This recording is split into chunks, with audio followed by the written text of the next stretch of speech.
नमस्कार दोस्तों, Lomash crime stories channel में आपका स्वागत है।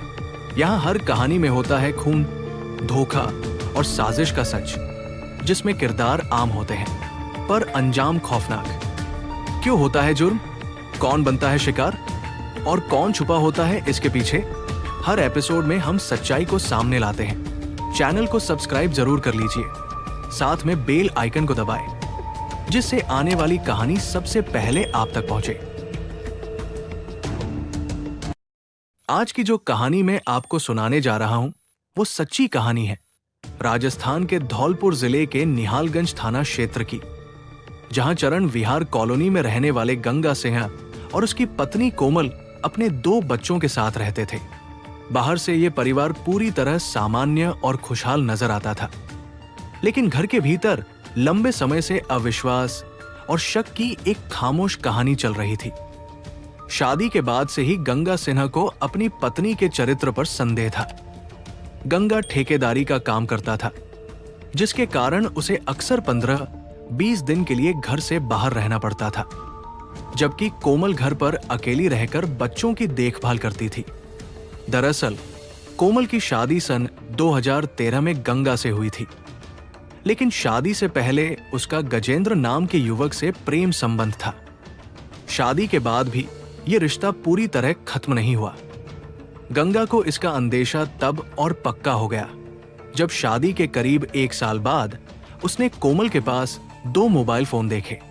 हालांकि सामाजिक बदनामी और परिवार की इज्जत के डर से उसने उस समय इस बात को दबा दिया और ये सोचकर चुप रहा कि बच्चों के जन्म के बाद कोमल का व्यवहार बदल जाएगा। समय के साथ उनके 2 बच्चे भी हुए, लेकिन कोमल के आचरण में कोई खास बदलाव नहीं आया। धीरे धीरे गंगा अपने काम में व्यस्त होता चला गया, लेकिन बच्चों और पड़ोसियों की बातों ने उसके शक को और गहरा कर दिया।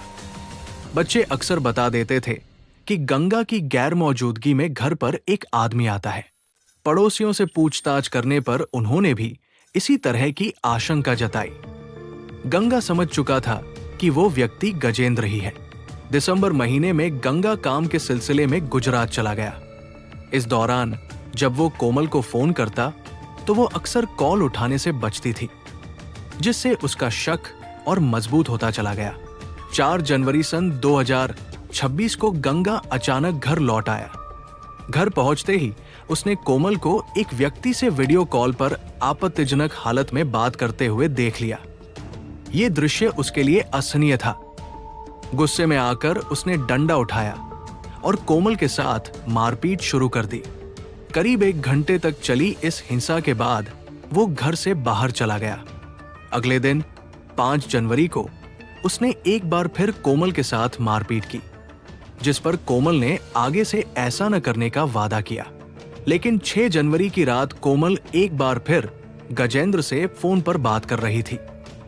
अचानक गंगा की नींद खुल गई और उसने उसे फिर रंगे हाथों पकड़ लिया। इस बार गंगा ने कोई मौका नहीं छोड़ा। उसने तुरंत अपने 2 भरोसेमंद दोस्तों को घर बुलाया और तीनों ने मिलकर कोमल की हत्या की योजना बना ली। उसी रात कोमल को बैरमी से पीट कर मार डाला गया और हत्या के बाद उसके शव को एक सुनसान सड़क पर फेंक दिया गया। अगली सुबह राहगीरों ने सड़क किनारे एक महिला का शव पड़ा देखा, जिसकी पहचान कोमल के रूप में हुई। सूचना मिलते ही पुलिस मौके पर पहुंची और जांच शुरू की गई। प्रारंभिक पूछताछ में गंगा सिंह ने पुलिस को गुमराह करने की कोशिश की और दावा किया कि उसकी पत्नी का पिछले 13 वर्षों से गजेंद्र के साथ अवैध संबंध था और उसे शक है कि हत्या उसी ने की है। गंगा के बयान के आधार पर पुलिस ने गजेंद्र को हिरासत में लिया। उसके मोबाइल की जांच में कोमल के साथ उसके लंबे समय से चले आ रहे रिश्ते के सबूत, चैट और वीडियो कॉल सामने आए। हालांकि कॉल डिटेल्स, मोबाइल डेटा और अन्य तकनीकी साक्ष्यों ने पूरी कहानी की दिशा बदल दी। सख्ती से पूछताछ किए जाने पर गंगा सिंह टूट गया और उसने अपना अपराध स्वीकार कर लिया। उसने पुलिस को बताया कि वो लंबे समय से सब कुछ सह रहा था, लेकिन वीडियो कॉल पर देखी गई वो घटना उसके लिए आखिरी सीमा थी। इसी गुस्से और आक्रोश में उसने अपने दोस्तों के साथ मिलकर अपनी ही पत्नी की हत्या कर दी। अगर आपको ये कहानी पसंद आई हो तो वीडियो को लाइक, शेयर और सब्सक्राइब जरूर करें। साथ में नोटिफिकेशन बेल आइकॉन को दबाना बिल्कुल भी मत भूलिएगा। मैं हूँ विकास लोमश, फिर मिलूंगा एक नई सच्ची कहानी के साथ। तब तक के लिए नमस्कार, सुरक्षित रहिए, सतर्क रहिए। जय हिंद, जय भारत।